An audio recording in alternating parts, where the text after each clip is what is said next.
What's going on, guys? Dan back here with the Regular Guy Garage. What I'm gonna do today is I got the car out of the driveway. I'm gonna pull one of the plugs out. Everything's been reading good as air fuel ratio and stuff, but I just want to read the plugs and make sure that we're not running, too rich, too lean, whatever. So let me go ahead and do that really quick. So I pulled it out and cleaned it up yesterday. The car is not the best looking car in the world, but whatever. All right, so I'm gonna pull, this is the number one right here. I'm gonna pull this number one and see how she looks.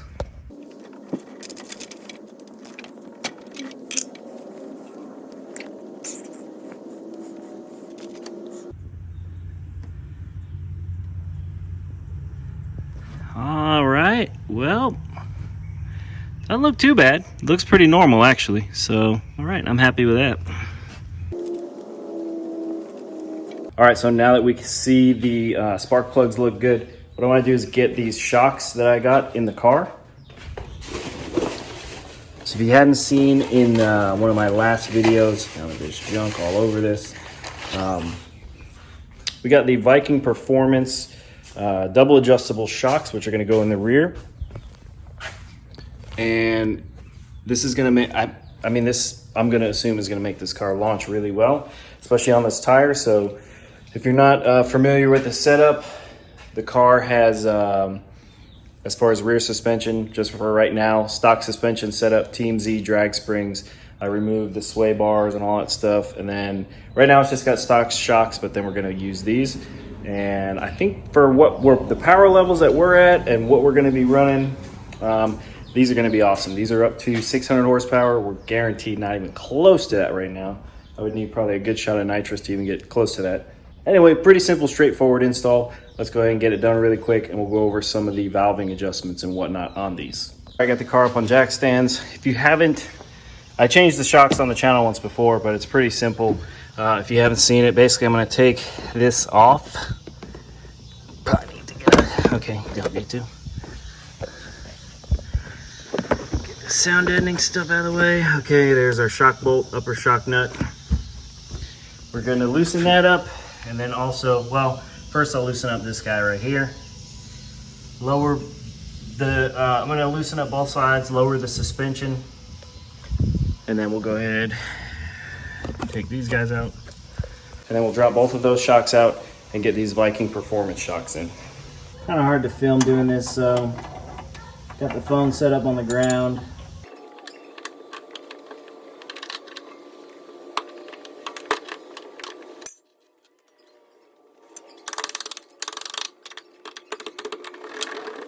All right, now let's go ahead and do the other side. Lower shock bolts out. I'm gonna go ahead and try and get this upper shock nut off.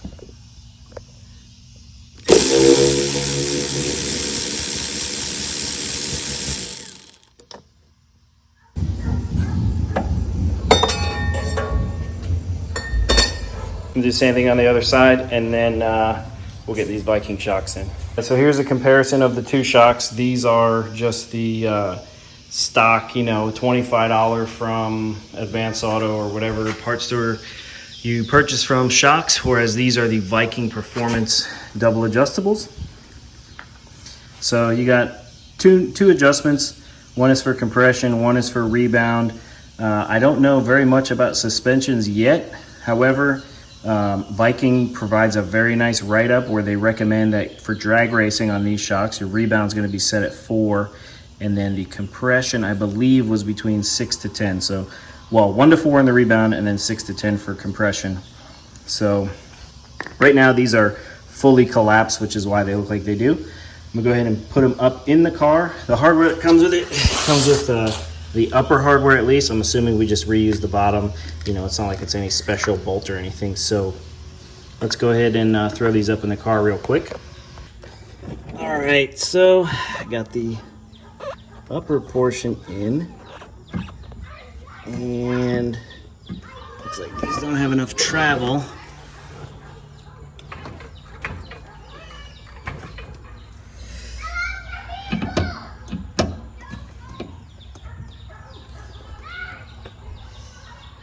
Well,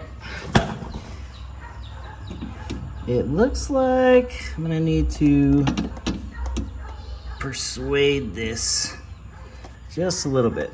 So let me go ahead, and I'm not gonna hit the shock. I'm gonna try and use a pinch bar and just open this up a little bit to try and get this in there. So give me 1 second. I'm not gonna be able to film that. All I did was I took my pinch bar here, stuck it in this side, and then just gave it a small pry, opened it right up. We got the shock in there. Now we can get the nut back in it and tighten it down. All right, so we got both shocks up in. I've already set them to the required or the recommended adjustments. I did 3 clicks on the rebound and 7 clicks on the compression. So right now what I'm doing is I'm putting some preload on the suspension by jacking up on it, and then I'm going to tighten down the lower shock bolts and then get the car on the ground and see how it sits. All right, so we got the shocks installed last night. Couldn't take it for a ride because, well, it was late last night and then it was raining this morning. So right now what I'm gonna do, I never really gave like a full cold start on the car since finishing it. So we'll do a cold start real quick. I'll let it warm up and then pull it out of the garage. And then we'll take this thing for a ride and see how it feels with the new shocks and everything.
Try something a little different here.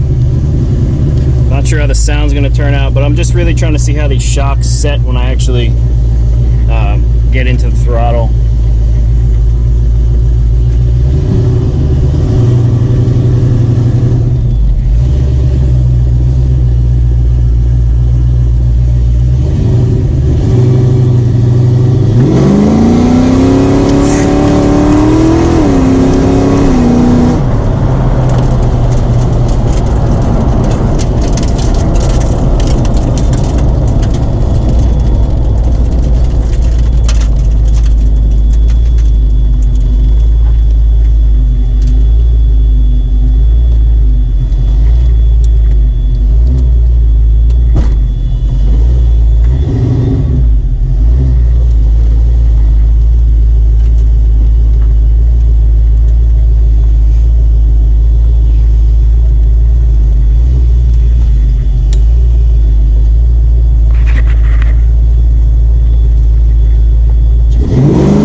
All right, guys, so the shocks feel pretty good.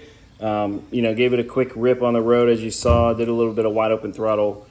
Started kind of lining out a little bit of the tuning. I had to add just a tiny bit of fuel up around 5,800 to 6,200 RPMs.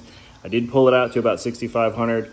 To me, it feels like the power falls off probably close to 6,100, 6,200 RPM, but it does pull pretty strong out until then. I definitely won't lie.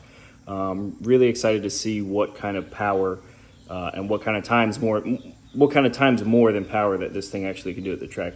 Anyway, one thing that I'm doing right now is I have, for some reason, the coolant temperature just keeps creeping up as the car mainly just idling. Granted, it's hot out, but it shouldn't have, it shouldn't be up over 200 degrees Fahrenheit. So what I think might have happened was, so I was using a 160 degree thermostat.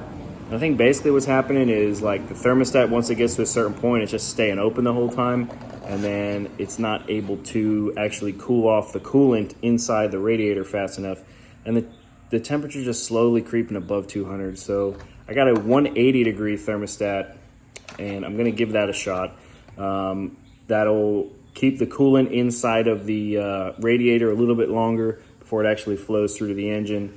And then hopefully, as the hot coolant flows back into the radiator, hopefully, it allows it to pull some of that heat out of it. But we'll see. Almost done changing it really quick, and then we'll give it a shot and see if that fixes that. All right, so we got it all put back together.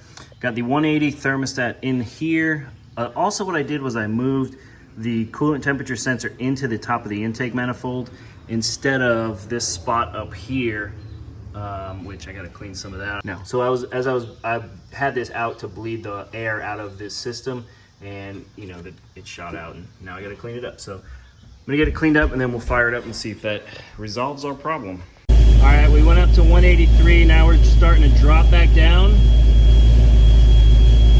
And as long as we can hang around here, we should be all right. The issue was last time, I'd get up to about 170, it dropped to about 165, but then it would just slowly creep all the way up to like 200 plus just at idle.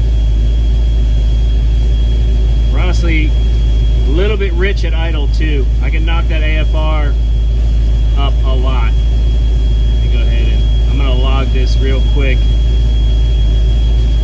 Oh, I forgot the SD card.